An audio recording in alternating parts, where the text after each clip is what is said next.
today, allow me to explain some webinar house rules so that we can have a smooth sailing session for the next 1 hour. I'd like to request the cooperation of all the participants today. Please keep your microphone muted. If you have any questions, do post in the chat. Stay focused during the session. We only have 1 hour with our respected speaker today. And yeah, stay professional and respectful at all times when you're asking anything in the group or also asking for any queries to be clarified.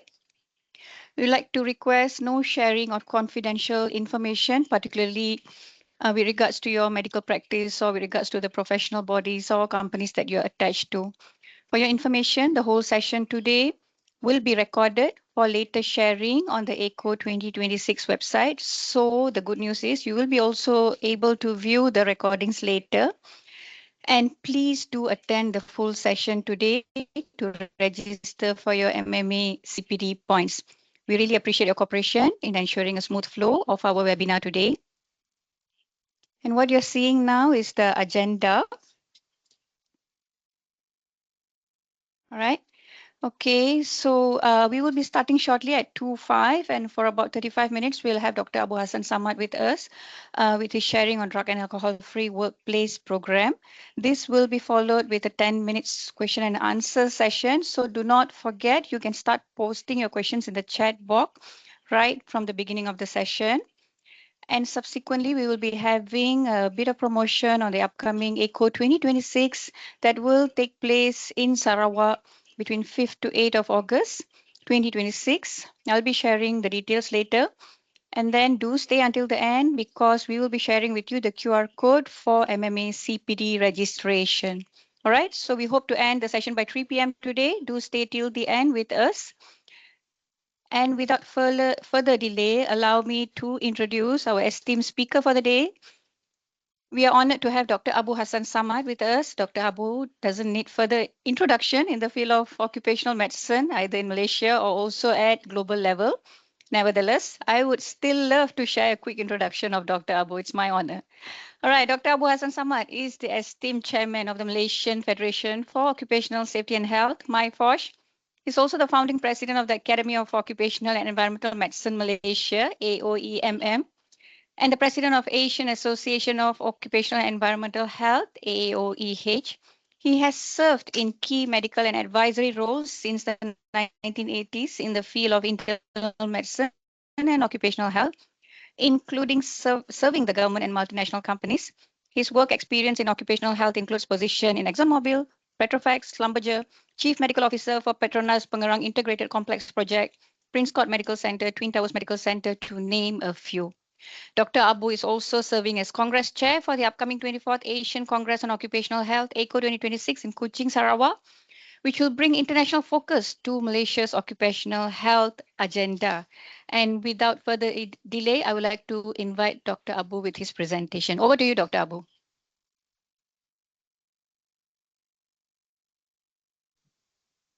Thank you, Dr.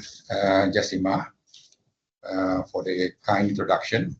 Ladies and gentlemen, allow me to share with you a little bit about drug-free workplace program, or in short, we call it DFWP. And as mentioned earlier, feel free to ask questions through the chat box, and later we will try to answer each and every question that you may have. So can we get the first slide, please?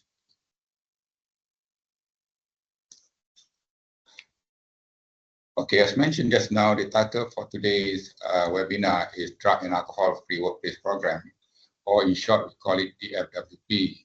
This is a program that we would like to be in place for every single workplace, depending on the name. Later, we'll talk about how do we come up with the program, but the program has to be risk-based. So for one particular workplace, it can be very extensive, and for another workplace, maybe just a small one, depending on the risk that is determined by the organization. So these are basically the scope of my presentation. We'll start by giving you the introduction on the DFWP, and then we focus on how do we conduct drug and alcohol testing at the workplace. And then we talk about importance of education and training, not only to management team or the managers or supervisors, but for the rest of the workforce as well. And then we talk about importance of supporting the employees who may have the drug or alcohol problem in terms of counseling, rehabilitation, and eventually return to work. And before we end, we'll touch on the responsibilities of the employer.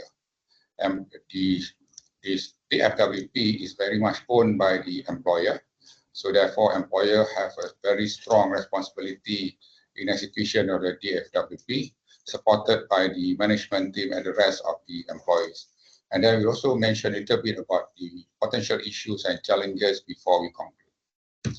So on introduction, we all know that the substance misuse, I'm going to use the term substance misuse from now onward, is a form of mental illness, and it is on a pandemic scale. In other words, it is a huge problem, not confined to a few countries, but I would say globally, regardless where we are, whether we are in developing or developed countries, the issue is similar. Now, it affects all aspects of our life.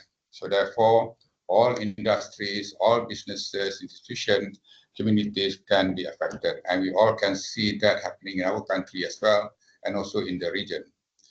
There are also a lot of emotional issues related to drug or substance misuse in general, affecting the individuals, their families and friends, because these kind of misuse tend to be associated with bad behaviors, which is against the belief, the religion, and also the society good values. And we all know that it is difficult to treat the affected individual, especially if they have reached a stage of addiction. And therefore, elimination of the issue among the population is not going to be easy. In fact, in Malaysia, we introduced the program many years back, and until today, we still have the same problem, and probably is on the rise. And it is also a political issue related to it, as well as the socio-economic burden to not only the employers, but also to the society and government. So just to give you the seriousness of the issue, globally, there were many incidents, but I would like to quote this one particular incident, which is in 1989, involving a vessel, very low crude carrier vessel called Exxon Valdez, owned by ExxonMobil at that point of time, and basically carry a lot of crude, up to 250,000 barrels, and all spilled in the coastline as well as the ocean in basically Prince William Sound of Alaska. And we all know that Alaska is considered a pristine area in terms of tourism, fishing, and so on. So it caused significant upset to that place. And the main issue is related to because the captain of the vessel was intoxicated during that time. And that basically triggered the need for ExxonMobil at that time to come up with a program to address the issue about misuse of substance, either drug or alcohol or both. And you can see the impact. The impact is significant in terms of affecting a number of people, affecting the environment, the asset of the ExxonMobil, as well as the reputation of the company. So that basically the starting point for Exxon to take a serious stance on how to address the substance misuse problem among their employees, not only in US, but also globally. That is on the large scale. Locally, this is the data that I obtained from the National Anti-Drug Agency from 2015 until the year before, 2023. And it shows that the number of people involved is not that small. And this one refers to addicts. In other words, the number that is shown here are basically those who are categorized by addicts, handled by the NADA. And if you look at the workplace, we don't see that many addicts, obviously, because those addicts may not be fit or may not be capable of performing their job. So there'll be a lot more people actually involved in substance misuse in the workplace that we are yet to identify or yet to be captured. But this is just to give you a feel about the seriousness of the issue in the country. Now, if you look through the chart there, it was a dip in 2020, 2021, and I think that is probably a temporary dip due to the COVID-19, where people may have difficulty in accessing the drug or the substance at that time. In terms of age group, no one is bad. As you can see there, as young as 13 can become addict, but majority of them are basically in the working age group. So therefore, the impact to the workplace is significant. And obviously in Malaysia, and I believe in many other countries as well, males are more affected. In this case, we're talking about 23 times more. And in terms of ethnic group, you all know that it involves mainly the Bumiputra. What about the drug that we locally use or used by the addicts? Most of the time it is stimulants, the amphetamine types, and then followed by the opiate and the opioid type, which is heroin and morphine, and then followed by cannabis and others. Now, this is for the addicts. So at the workplace, however, the pattern may be slightly different. We tend to see more of cannabis or ganja, is known locally, followed by the amphetamine. But personally, I believe in time to come, we probably see more of the stimulant type, amphetamine in particular, amphetamine related, being used in the workplace. In terms of their background, the educational level, majority of them at the low level up to the secondary school. But as you can see, it can also affect the diploma holders as well as those who have some other tertiary education. Most of them are fully employed, and I think that is understandable because to sustain the habit, they need the money and they need to be employed to a certain extent. But as you can see, unemployed are also significantly involved, and this is the one that is going to cause a problem in terms of social issue and burden to the government. Okay, coming back to the workplace, specifically, there's no regulation or act that talk about substance misuse and the workplace. But we can basically look at our Occupational Safety and Health Act 1994 and the amendment that basically or specifically mentioned that the principal employers and or premise owners are responsible to ensure the workplace is safe and without health risk to everyone working and or visiting the workplace under their control. Meaning to say it is the employer responsibility to ensure the place is safe and healthy for people who work inside that or people who are coming for whatever other reason, including the visitors. And therefore, employers must comply to the general duty of care, which is to ensure so far as is practicable, the safety, health, and welfare at work of all his employees. So under this kind of statement, I think it is sufficient for the premise owner or the employer to consider having substance misuse program in the workplace to address the issue, even though we don't have any specific regulation supporting for that.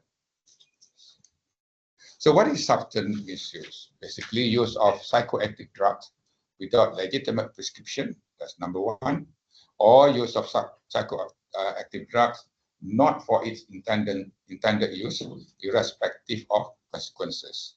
And third, use of any psychoactive drugs prohibited by the laws and or the company policy.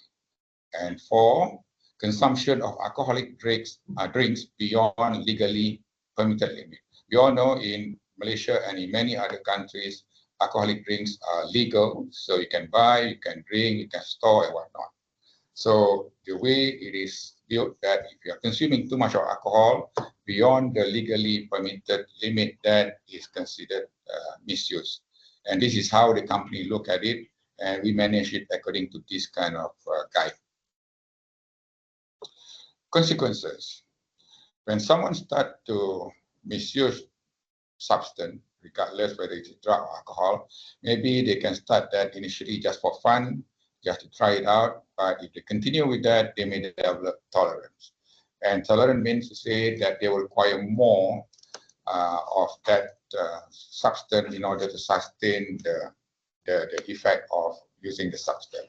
And if they continue further, they eventually become dependent. And at the tolerance stage and dependent stage, the recovery or the treatment is much easier to administer and the outcome can be quite significant. However, if the workers continue to take substance and then they become addicted, and this is where it is rather difficult to treat, rather difficult to ensure that they will not relapse, even though it is possible, but the difficulties is always there. So our substance misuse program that we put in the workplace should try to target people who are either about to use the substance or have started using it before they become addicted. So the earlier we catch them, the better in terms of the outcome. And hopefully the program that we put in place also will deter other people from taking it or from starting with it. What can it cause from workplace point of view is they can affect the particular individual from physical perspective as well as the mental perspective. And that will lead to a number of issues. For example, they are prone to injury and illnesses, increased absenteeism as well as presenteeism, and eventually that will translate in terms of poor work quality, decreased productivity, and higher production costs. And in between, there'll be issues related to workplace harmony. So it can affect the individual. The individual may fail in their career and may even get terminated if the matter is not under control. And from the company point of view, it affects the company operation and it affects the business. So therefore, it is obvious that we need to manage the issue because it affects not only the individual or the workers, but also the company as a whole. And as I mentioned to you just now, in terms of example, this situation, it affects all the four components that I mentioned, the people, not only the employees, but also the public, and then talk about the impact on the environment, and then the asset. And for oil and gas, the assets are significant. We can't afford to have one particular platform to be down and unable to function, for example, and also reputation. So for many companies, including bigger companies, especially in our environment, Petronas, which is one of the 50 company under 14 list. So they can't afford to have any issue that relate to their reputation. So what is DFWP then? DFWP is basically a comprehensive program and structured, but it is risk-based. Risk-based here suggests that we have to look at what is the risk in our particular organization. A small company with a few workers and office-based, probably the risk is very minimal, but a huge company or company that deal with hazardous material or hazardous operation or run 24/7 throughout the year, those risks are considered significant. So depending on the risk, we have to come up with a comprehensive program and structure based on that particular name. And the intention is for the workplace management to take appropriate action, basically to deter. That would be the primary intention, to deter, detect, and then take corrective action. We have to understand that whatever we do is not intended to catch people who are misusing substance, because that is not our role. That is the role of the authority. Our role here is to have a program that helps to deter people from misusing substance. And for those who are using them, we should be able to detect them at early stage and then take the corrective action. So therefore, the DFWP should include the following features. First, it is voluntary. Currently, it is voluntary and it is without government intervention. It makes technical expertise and assistance available to the employers. So we have that in place, and it is implemented as part of the employer business processes. And this is important. So the employer actually owns the whole thing. And that gives a significant impact because if the employer owns it, then they pay attention to the detail. The management is responsible in the implementation and monitoring of the program, and the program initiative and requirements are applicable to all levels of workers. When we have this program, we shouldn't be targeting just certain group of workers based on suspicion, for example, but it should be applied to the rest of the workforce, right, from the top to the bottom. So nobody should be exempted in any situation. So even the CEO of the company should be included in the program and required to undergo the program just like anybody else in the company. Objective. Number one is basically to reduce the workplace safety and health risks arising from substance misuse. And second, to buffer the employers from potential legal liability while protecting the employees' rights. And third, to reduce the unplanned costs, for example, the accident, the medical costs, the absenteeism, the compensation, theft, and so on. And to improve workers' general health by substance-free lifestyle through education on substance misuse.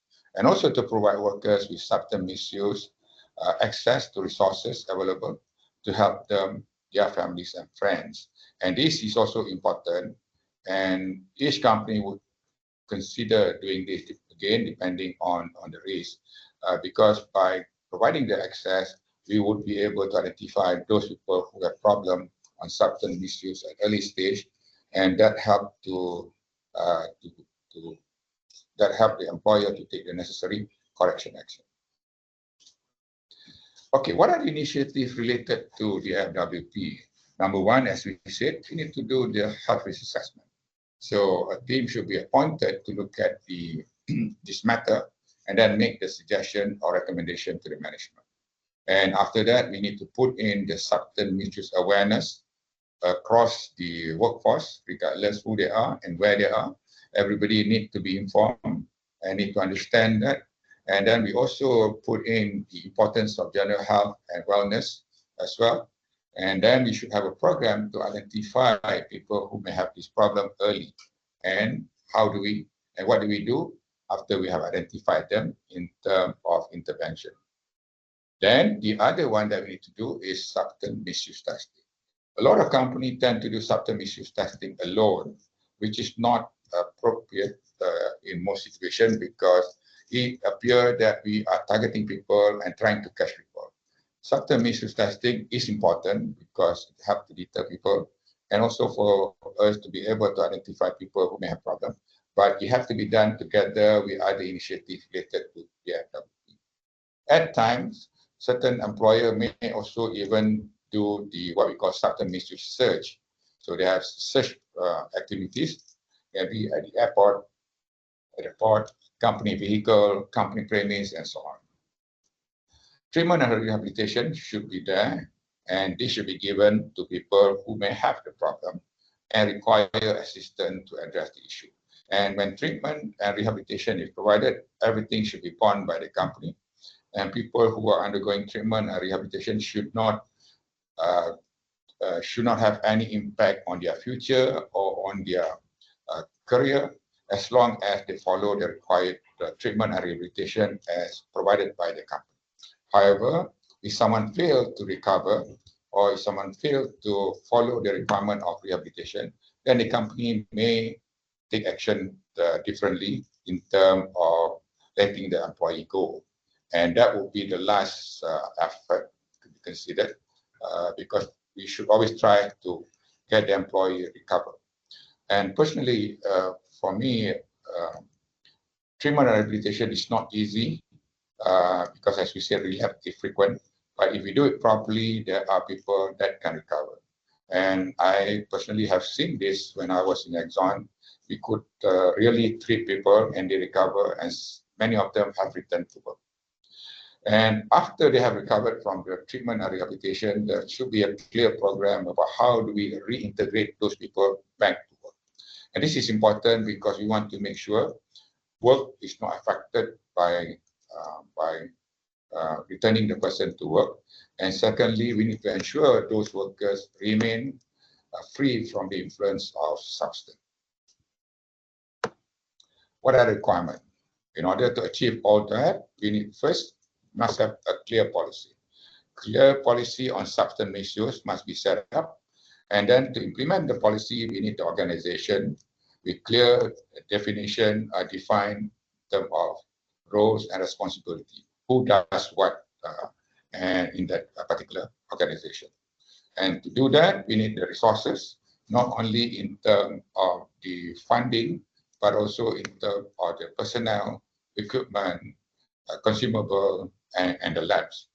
And then we need to have a clear procedure on how to do the substance misuse testing, the process involved. And I will share with you the detail afterward.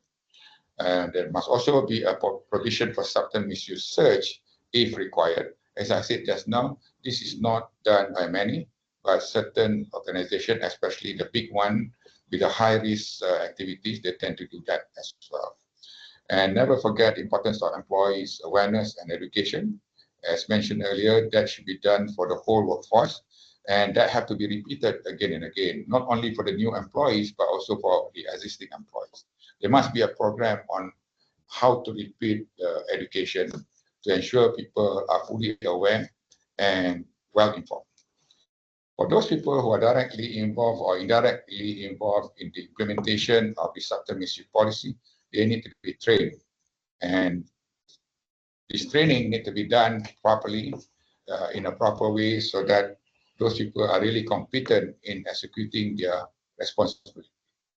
And the other part, as I mentioned just now, counseling, treatment, rehabilitation, and the return to work. And last but not least, every employer should also have consideration about consequent management for policy violation. If someone has violated the policy, what do we do? For example, if they are tested positive, then what do we do? Okay. Do we suspend their work, or do we send them for rehabilitation straight away, or do we terminate them? That is the policy of the company, and the company needs to be very clear about that process.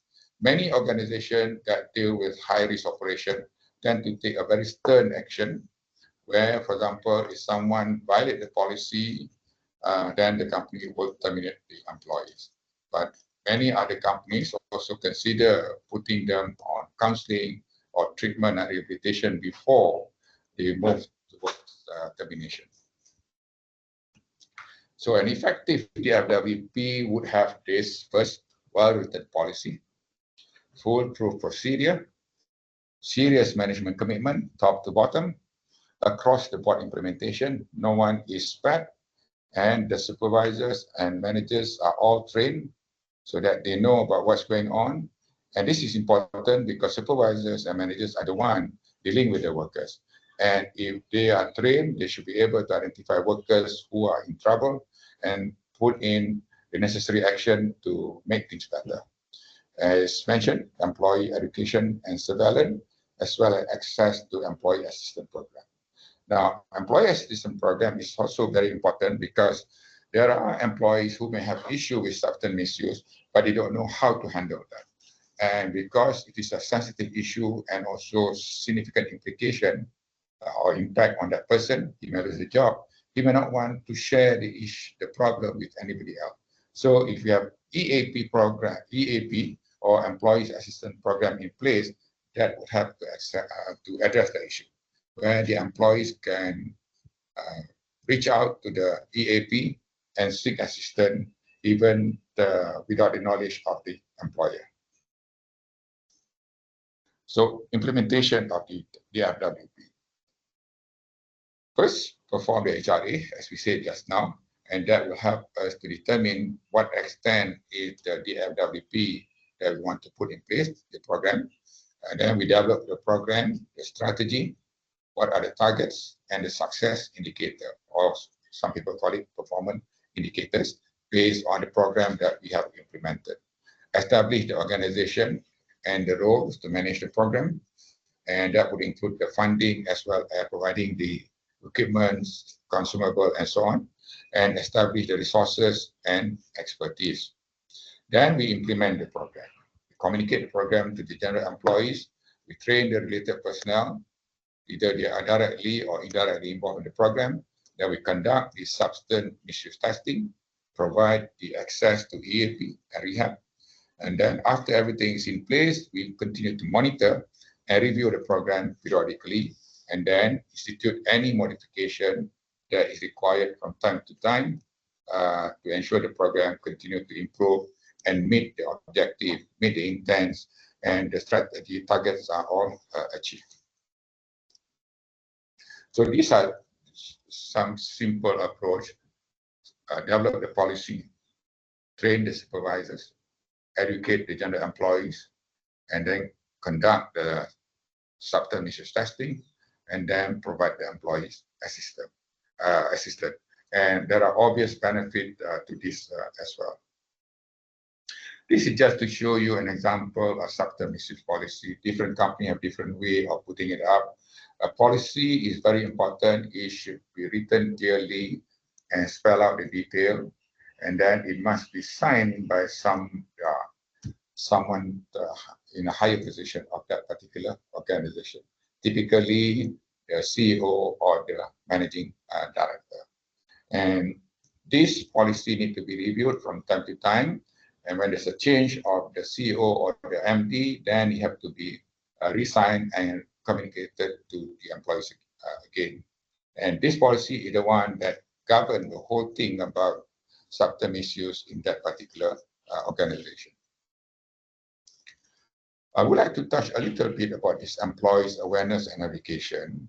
As we said, this is critical and it has to be included in the program because every single employee in that particular workplace or that particular company need to know about this DFWP, and they need to know what they should be doing, and they need to know how they can play the role to support the company as well. And there are many ways of doing that through seminar, email, newsletters, whatever. And some company produce videos, and some company also make the education or the training compulsory, especially people who are occupying what they call safety sensitive position, where they need to undergo this training every year. And it is monitored and it is ensured that everyone complete that training before they can even start with the work, and that have to be done regularly. Now, let's move on the other aspect that most of us tend to do, which is basically the subterfuge testing at the workplace. Now, subterfuge testing may not be similar when it is done for different purpose. For example, for sport or competition, it is done differently. Enforcement by the police or by the JPJ, for example, may be slightly different. But at the workplace, we do it in such a way that we need to protect certain things. So first, let's address this issue. Which drug should we test? Now, these are the recommended drug to be tested for Asia Pacific region based on the oil and gas contracted drug and alcohol testing guidelines. Okay, and one is the stimulant, which include amphetamine and the methamphetamine, MDMA as well. MDMA basically synthetic methamphetamine. The first two are stimulant. Then we have the depressant in the form of benzodiazepine. Then we have another stimulant, which is cocaine. Now, cocaine is not widely used in Malaysia or other countries in this region, but we do have a lot of expatriates coming from Europe, coming from US, coming from Latin America, or even Africa, working in Malaysia or in this region. So therefore, there is a need for us to address the issue of cocaine, even if it is not widely used by the local. And marijuana, as we mentioned just now, is very common, so that have to be included as well. And a lot of time, the drug user or the substance user who start with something simple like marijuana before they migrate to something more significant. But we also noticed that of late, for the last 5 to 10 years, especially among the youngsters, they would like to start with a stimulant because that's what they need to stimulate themselves for certain activities. And last but not least, opiates and also the opioid. Opiate is supposed to be natural, and opioid are basically synthetic version. And these two are also still significant, especially among the addicts, but we don't see that many of these among workers in workplaces, because once they have moved toward opiates or opioid, I mean the level of misuse is quite significant, and some of them may not be even fit to do their work. We can also do some, in addition to that, we can also do ketamine, barbiturate, or phencyclidine, or any other drug determined necessary by the organization. For example, ExxonMobil do more because they operate in many countries and they have to make sure that they cover all the necessary drug for the different part of the world. So again, it's all based on your risk assessment. The risk assessment will determine what you want to test and what you don't want to test. Type of subterraneous testing. We have one, fitness for work, either before we employ the person or before we place the person to a particular specific work, or as we said just now, return to work. Testing for cause, when you suspect the person may be misusing drug, or post-accident. And random testing, as well as mass screening. Now, mass screening is not done by many, but for oil and gas, there is a tendency to do mass screening because sometimes they may mobilize huge number of workers at one time, and they want to make sure every single one of them, particularly the contractors, and the job tends to be a short one, to be screened for substance. And these are more detailed description about it. I don't intend to cover that, but the program or the type of tests are meant, number one, to deter people, particularly at the pre-employment or pre-placement or random testing, or even mass screening. The idea is to deter. But for post-incident, to determine whether the incident happened due to misuse of drug, and in the case of reasonable suspicion, we also want to know whether that is truly due to a substance. And then the return to work, someone who has recovered rehabilitation from the substance misuse rehabilitation, and we want to make sure they remain negative throughout the employment. So we do the return to work testing. Among all these tests, the reasonable suspicion is the one that is going to reveal a very high positive rate, as high as 50%, meaning to say, if you have these people and you test them, many of them turn out to be positive. And that is followed by the post-incident. There's some fundamental rules of substance misuse testing. And number one is that you have to be error-free. We can't error because error may cause the management to take a wrong action. Someone may be terminated for wrong reason, and that have a very significant impact to the employee as well as the organization. It must be defensible in court, and there are many situations where cases have been brought to court, and there's no room for personal opinion. We shouldn't have this in place.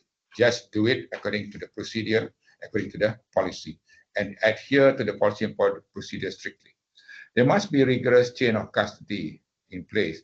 So every sample we have to handle the chain of custody clearly. We want to make sure the sample that we take from the worker is actually the sample from him, and it will stay as it is throughout until the sample is destroyed. And that is important because if the matter is brought to court, people tend to challenge more on how the chain of custody or handling of the sample is done. Another aspect is the lab testing. That also needed to be addressed because lab testing is important. Finally, after we have done the screening, the sample needs to be confirmed. So we have to have a good lab to do this, not only from the analytical point of view, but also from the chain of custody point of view. And last but not least, there must be scientifically valid evaluation and interpretation of the test result. And this is where the MRO or the medical review officer are trained on how to interpret the lab test result and advise the employer accordingly. This is just to give you some idea about the drug testing process. This is not intended to, I don't intend but basically it involves two-step process. Number one is screening, and second is confirmation. So every single sample that we collect, we run the screening test first. If it turns out to be non-negative for any particular drug, then only we send to the lab for confirmation. and every single lab positive result must be reviewed by the medical review officer and verified by the MRO before it is released to the employer. So once the employer receives the result, that means that result is valid as far as substance misuse policy is concerned for that particular organization, and then the employer can take the necessary action against the employee. Similarly, for alcohol, it involves two steps, screening and confirmation, but different. If you have the right instrument called evidential breath testing device for alcohol, you can run the alcohol screening test on site, followed by confirmation on site. And then you can confirm within short period of time, typically within 30 minutes to 45 minutes, the actual result. And then we can determine whether the employee have violated or not violated the policy. And that is the advantage of alcohol testing because it can be done on site, everything. Now, whereas for drug testing just now, as we said, it requires a lab. So the process is a bit lengthy. Run the screening test or the POCT, then send the sample to the lab do the analysis, then lab release that to the MRO do the verification, and then employer review the result. So it takes a little bit of time, typically more than a month, or sometimes even up to 3 to 6 months before the whole thing is settled for the company to take action. Alcohol is very simple, straightforward, and the company can even take action against the employee within the same day. To support that, there must be equipment and consumable. Alcohol, we have this breathalyzer, both screening, the one out there, and also confirmation, the one that we call EBT device just now. And in terms of, if you don't have the breathalyzer for screening, then you can use saliva test kit for screening as well. But confirmation need to be done using the EBT device, the one which is on the left bottom, or if you don't have the instrument, then we have to take the blood sample that we need to send to the lab for confirmation. And for drug, we have the POCT kits. There are many versions of that, depending on the need of the company. This is used for purpose of screening only. And if it's screened non-negative, then the bottle or the sample need to be sent to the lab for the lab to confirm that. Now, last but not least, there's a need to document everything in terms of chain of custody or alcohol test form. And so forms are important because this is the only way to clearly document what is happening with the sample or with the result. And this document needs to be handled properly, need to be filed properly because subsequently it may be referred to by the auditors, asked by the employer or asked by the court. Personnel involved need to be trained. And who are those people? That includes sample collectors. And in Malaysia, they are known as AMRO, AMRO, or Assistant Medical Review Officer. And in the case of alcohol test, the breath alcohol technician. And then the MRO, who have to review the result. So training include all how to do the drug test, how to do the alcohol test, and how to perform the actual MRO verification. Now, there's also a need to train the employer representative, and we call them designated employer representative, or DER. These are the people that represent the employer, and they are familiar with this policy, and they handle all matters related to substance misuse, and they need also to be trained and guided accordingly. As mentioned, supervisors and managers also need to be trained because they are the one dealing with the employees, and if they are well versed with this subject, they can help to detect problematic employees earlier. And lab, very important. What we do, we rely on the lab. We send the sample to the lab, and we rely on the lab to produce results that can stand scrutiny of the court, scrutiny by anyone. So we need to make sure we choose the proper lab to support our program. We mentioned earlier access to EAP, very important, and provision for treatment and rehabilitation, and also return to work. Not every company have the whole three.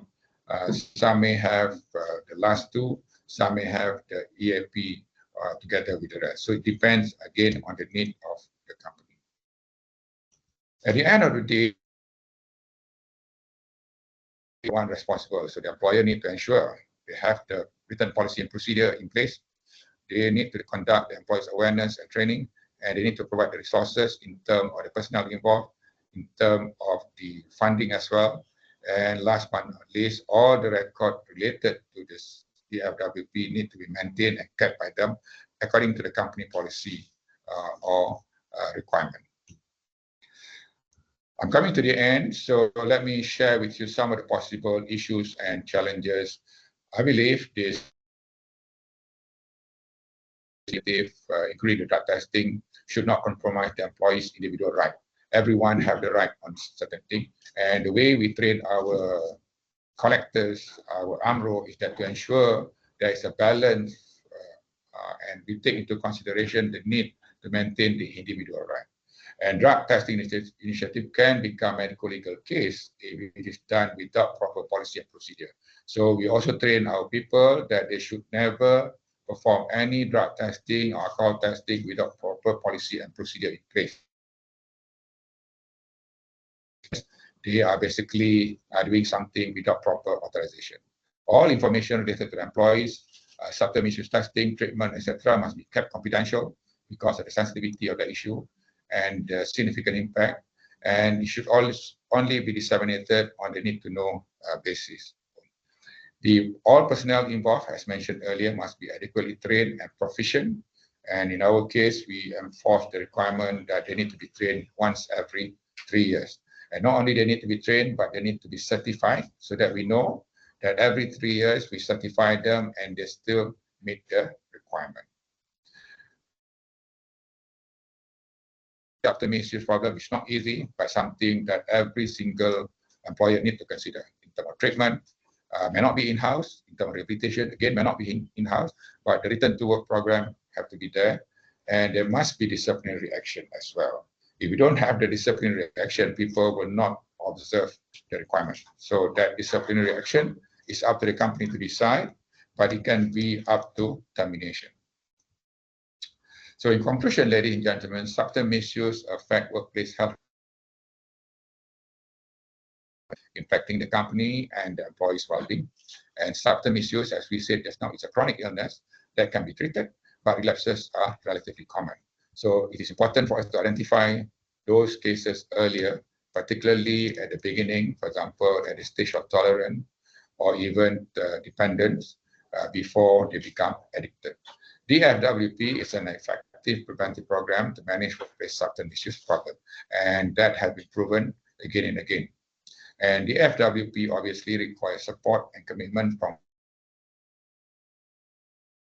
and the employees at large. So everybody needs to be involved towards a common cause to keep the workplace safe and healthy. And one way to do that is to make sure they complies with the requirement of substance misuse policy and procedure of the company. With that, ladies and gentlemen, I thank you for your attention. Feel free to ask questions. And I would like to, for those who are interested in knowing more about substance misuse testing or DFWP, do come back to us. You can look at our website and then you can join our program. The need for us to meet and talk to us, do let us know in time to come. Thank you. All right, thank you, Dr. Abu, for the very wonderful and inspiring sharing. I think you have provided us a very, very insightful session on drug and alcohol-free workplace program. I have learned a lot today, and today, along with me, we also have HR and safety and health personnel beyond our occupational health doctors attending the session today. I'm sure your sharing was very useful for all of us from different fields with regards to substance misuse, drug and alcohol workplace programs that should be implemented. You have rightfully outlined all the principles, what is required for implementation, what is required for managing the program appropriately, right from the risk assessment up to the training and awareness. All right. Now we will proceed with the next agenda, which is our question and answer session. Please keep your questions coming. We do have a few in the chat group. I'll be reading them to Dr. Abu for his further sharing and also clarification to us. All right, the first one, it states here, I'm curious about the use of oral fluid testing for drug screening. Recently, I heard from a friend who works in MNC that they perform oral fluid drug tests instead of urine, and the sample was sent to overseas lab. May I know, is this method currently practiced in Malaysia, and how accurate is oral fluid testing as compared to urine testing? Okay, thank you, Mr. Hairul Sharia. I'm sure I get Mr.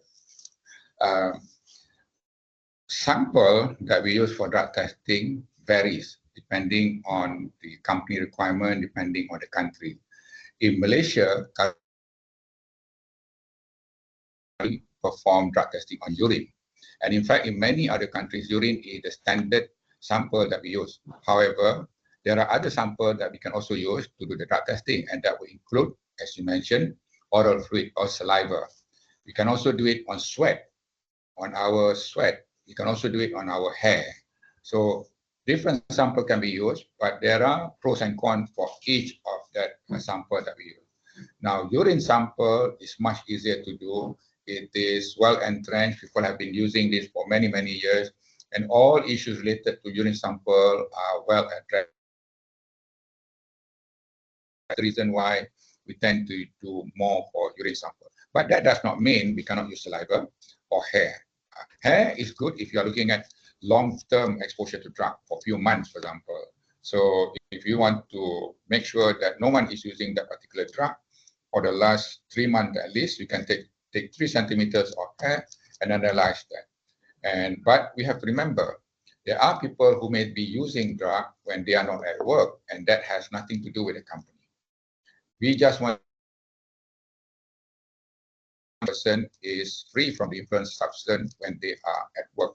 What they do when they are not at work is not within the ambit or realm of the employer. But of course, it is good to encourage them not to take drug at all, because some people are casual user or recreational user of drug. They only take it over the weekend as and when needed. So to answer your question, yes, we can use oral fluid for drug testing and even for alcohol testing. How reliable? It is reliable, but there are also take the oral fluid. And the other important thing that in Malaysia, there's no lab currently that has provision on how to run the drug test on saliva. And that's the reason why we don't run regularly in Malaysia. And if the company asks you to take the saliva for the test, then we have to send the saliva to the lab overseas as required by that company. We have also requests from few companies from UK and US for us to take hair sample. Well, so we can take the hair sample, but that sample back to their countries for them to analyze. But the way we take the sample are similar, whether it's urine, saliva, or sweat, or hair. The way we take the sample, the chain of custody will be similar. Thank you. Okay, thanks, Dr. Abu. We have more questions coming in actually. The next one. Do we have any related legislation for us to conduct drug screening in the organization? What are the occupations at risk? What I mentioned just as mentioned earlier, currently in Malaysia, we don't have specific legislation pertaining substance. We have just a guideline and also the code of practice, which has been around for some years, 2005 and 2004. So it has been some time, but as usual, when it is not in the form of regulation, then the implementation is rather patchy, depending on the company. In Malaysia, many companies do it because they feel that their company is at risk, especially the high-risk industry, so they do that. But for a smaller company, no one pay attention to that because there's no specific requirement by the legislation. We wish for us to have this legislation. Talking to DOSH for some time, even recently, last month when we met with the Director General of DOSH under MyFOSH, we bring up the issue about substance misuse again, and we are basically proposing the government to look into the possibility of coming up with the proper legislation. And this is important because we continue to hear people misusing drugs when they are driving. There are a lot of road traffic incident related to this and so on. So currently there's none, but hopefully in future, yes. All occupations are at risk. As long as you have people but the risk is smaller in office-based environment compared to those other high-risk organization or high-risk activities, for example, oil and gas, transportation, aviation. That risk is very significant, and most of them have that problem, have the program in place. All right, doctor. The next question is, what's your opinion on saliva alcohol test kits? We have 2 more questions waiting. Yeah. It is meant for screening only and for confirmation. So as mentioned, drug testing or alcohol testing require us to screen the sample first, and if the sample is negative, we stop. But if sample screen non-negative, or in the case of alcohol, positive alcohol, then we need to confirm that. So saliva test kit is meant for screening only, and it is sensitive, and it is also widely used. It's just that in Malaysia and in many countries in the region, saliva is not that popular, but in other countries, for example, like US, the use is quite a lot. And you have to understand, saliva sometimes not easy to get. You may appear to have a lot of saliva now, but once you try to do the test, the person just turn out to be dry. No saliva come out, and that has been experienced by us many times, especially among the ladies. Whereas urine, as we know, is readily available, and the process of collecting the urine sample is already established for many years. Okay, doctor. I think in view of time, we'll take 1 more question because this is quite a popular question. Hi, Dr. Abu. I'd like to check, does ketum fall under the drug-free workplace policy? Now, ketum is also considered substance, but it is a natural product. It has been around for not only Malaysia, but for the region since the early days. And people use this natural product for various reasons. A lot of time after the hard long work in that day, when they reach home, they will take a glass of ketum or crack to relieve the discomfort and whatnot. The addiction from ketum is relatively small, and usually people don't become addicted to ketum. The only problem now, people temper the ketum drink and add something to that. So it become like a concoction or a mixture or something, and that's the one is causing the problem. Ketum by itself, if taken in a proper way, will not lead you to become an addict. Okay, so that is the general understanding now, because ketum actually behave just like opiate.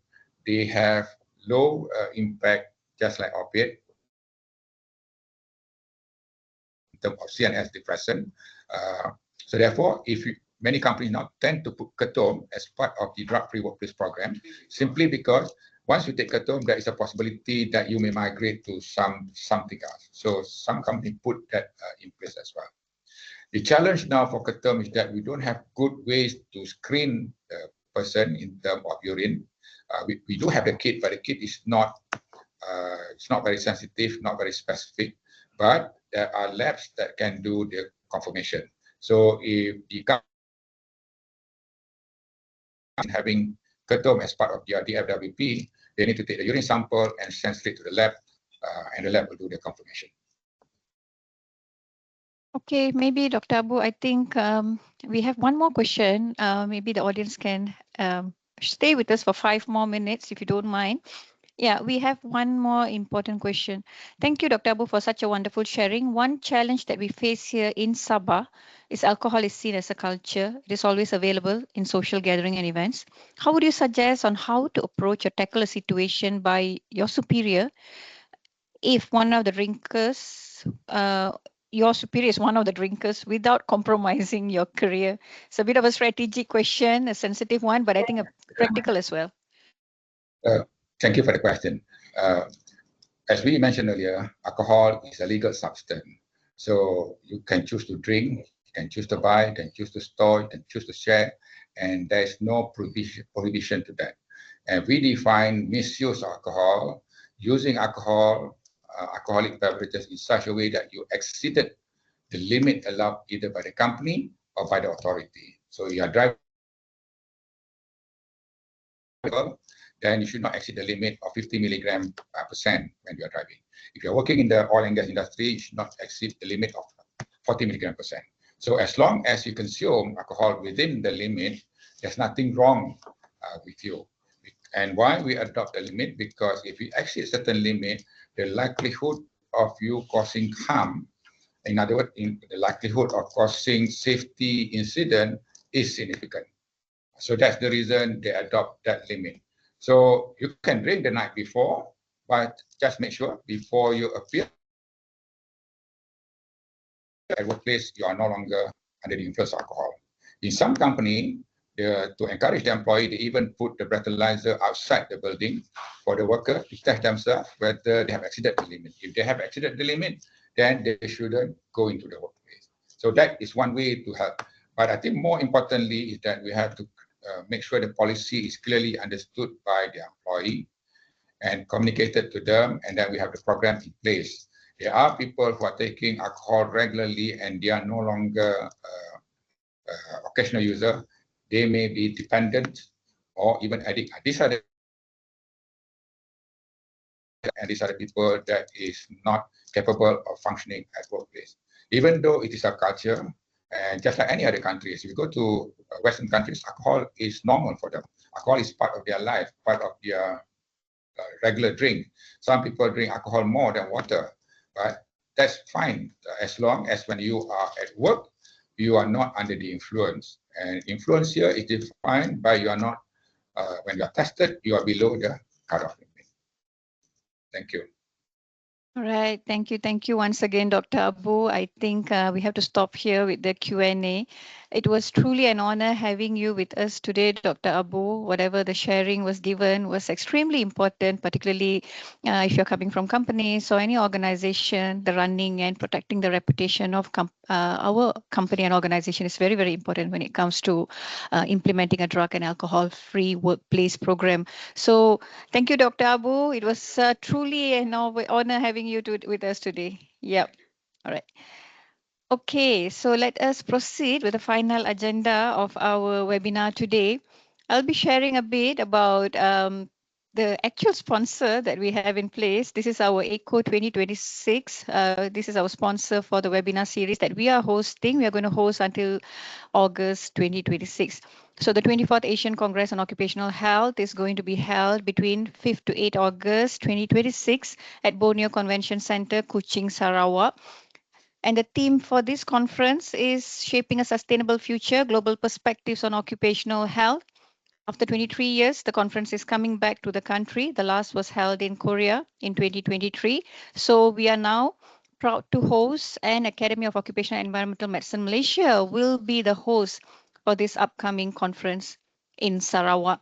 So do not forget to join us, and allow me a few moments to walk you through the homepage, and then you can also scan the QR code that I will be sharing with you. Allow me to switch the screen now.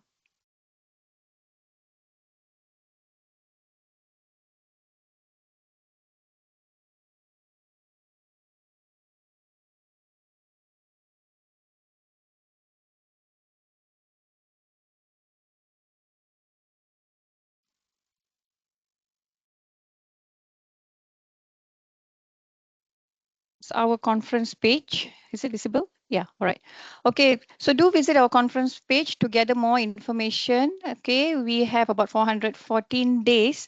We would like to welcome all students, employees, management, members of esteemed OSH organizations in Malaysia and globally to attend and participate in this significant conference. You can register your interest over here, either to attend the conference, to join the webinar, or to be the exhibitor or sponsor for this esteemed event. And we also have the conference brochure for you to download. And without any further delay, let us watch a quick video for the conference.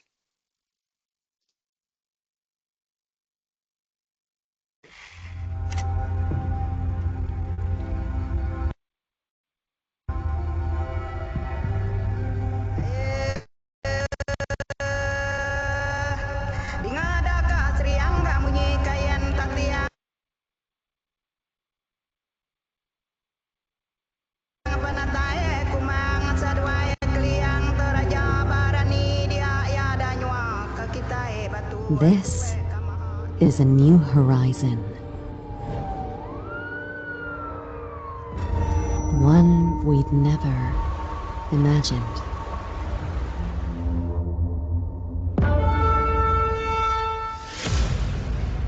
In a land as old as time lies the ancient wisdom of mankind.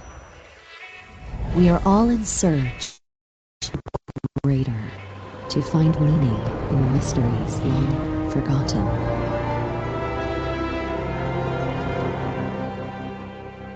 What if we went back to where it all began and reconnect?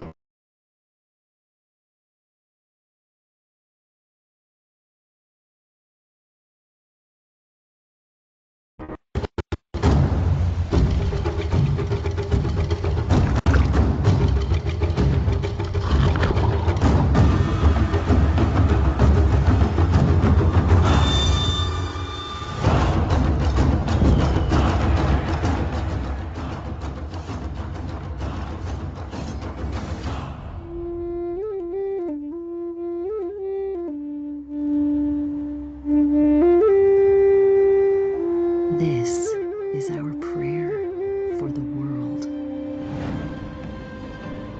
May you come alive even in the stillness as you awaken to newfound senses.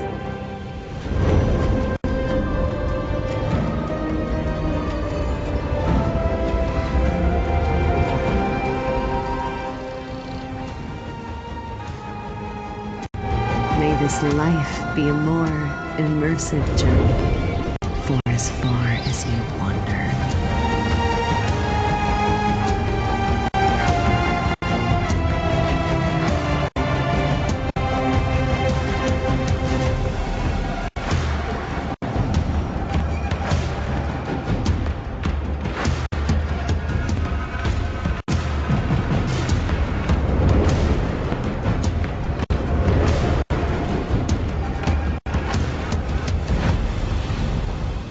Sarawak, your journey begins here.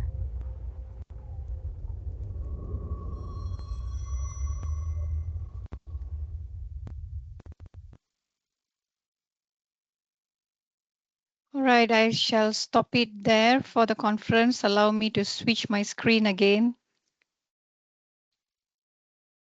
Okay, hold on for a moment.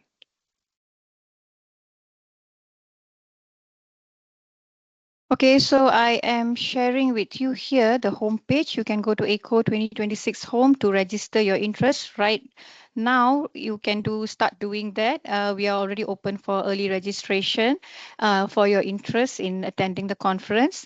And you can also take a snapshot of the QR code that I am showing here. This will directly bring you to the conference page, and you will be receiving regular updates from time to time, including upcoming webinars, programs, and the important dates and so on. This is our conference flyer. We have many local and international organizations who have joined in to support. So we look forward to welcoming you to Sarawak in 2026. And to those interested to submit a scientific paper or post the presentations, do start preparing. And we will keep you updated on the registration dates or submission date for abstracts and so on. Do keep checking the details on our website. We are hoping to have all of you there in Sarawak next year. And without any further delay, let me share the QR code for CPD submission. I will be giving you about a minute, 30 seconds to be precise, to share the QR code. This is one time only, right, Sherry? Yeah. One time only. It's already 3:10. I would like not to hold all of you longer.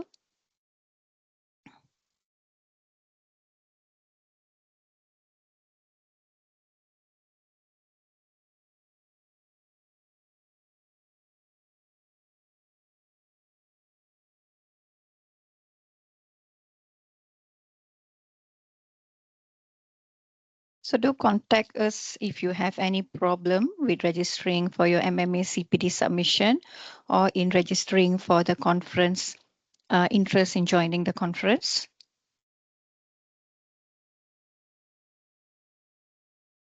All right. So I hope everyone have scanned the QR code for the CPD submission MMA CPD submission. And this is the list of our upcoming webinars. We have a series of webinars lined up.